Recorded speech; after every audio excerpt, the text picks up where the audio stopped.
UK's television, music and theatre industry is on the brink of devastation. This is according to research from the Oxford Economics Project, which has found the UK could lose £74 billion this year, with the loss of 400,000 jobs within the cultural sector, which is music, film, TV, theatre, museums, galleries, publishing and architecture. Philippa Childs is the head of the trade union Bectu, which represents more than 40,000 staff, contract and freelance workers in media and entertainment industries. And she joins me now. This is presumably the worst crisis you've ever known. It really is. I mean, it's been devastating, and the last few months have really been heartbreaking for us, seeing how our members have been impacted during this time. Is there any ray of hope anywhere that you see, Philippa? You know, there's a great conversation going on, some people might say, debate, discussion in government over reducing the 2-metre social distancing rule to 1 metre, which could make a big difference in theatres and cinemas, for instance. Yeah, I mean, there is that debate going on, and certainly we hope that over the next few months things will be able to open up again. But obviously that depends upon the public's appetite as well to go back to cinemas and theatres. So yes, there is a ray of light in the future, but we certainly have to get through some very difficult times in the immediate future, where, you know, lots of our members have had a situation where they have had no government support over the last 3 months because they've fallen through the gaps in the various schemes.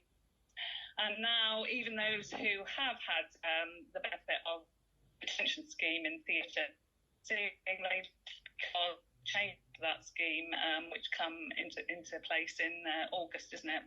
Yeah. You know, theatres are just not in a position to continue to furlough people if they have to make a contribution when there is no, you know, immediate sign of theatres returning to work.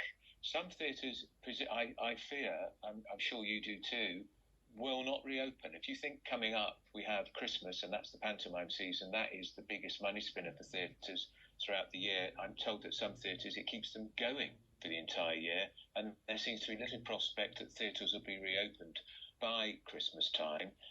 That would be another big blow for your industry. Absolutely. I mean, you know, there's no roadmap at the moment in terms of, you know, when theatres are going to be able to reopen. And, you know, it's not that it's not like a pub or a restaurant, they can't open their doors tomorrow, because obviously they have to recruit for a show, they have to practice for a show, and they have to sell tickets for a show. So we're many months away, I think, from theatres being able to return, and that unfortunately will mean that lots of theatres don't come back. And I'm really concerned, particularly about regional theatre, where, you know, they operate on a shoestring at the best of times. So clearly, you know, we're looking to government to provide some sort of financial support for the sector over the coming months. I read an interview the other day with Oliver Dowden, the Culture Secretary, who said he set up some form of task force to try and deal with the fallout. Is it doing anything? I mean, what's it doing? Well, what it's really doing is drawing together protocols for a return to work. But you know, the elephant in the room is there are so many issues that need to be resolved before our industries can go back to work. So there are, for film and TV, there are issues around the quarantine process and insurance. For theatres, yes, the issues around social distancing and whether or not they're going to be economically viable to return, even if it was 1 metre, you know, social distancing. So I'm sure that the task force are doing some good work in terms of putting in place protocols for when a return to work can happen.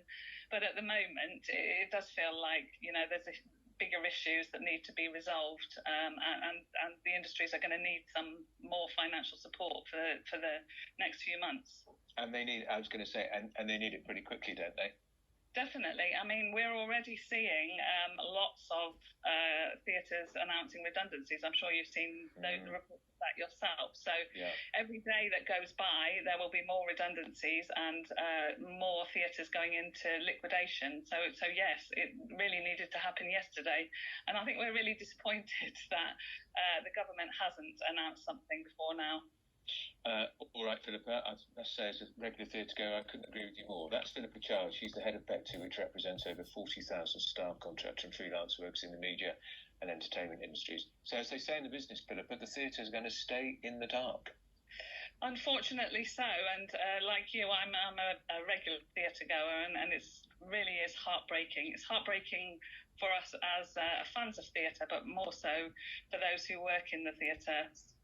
Absolutely. Thanks for joining us, Philippa Childs from Bectu.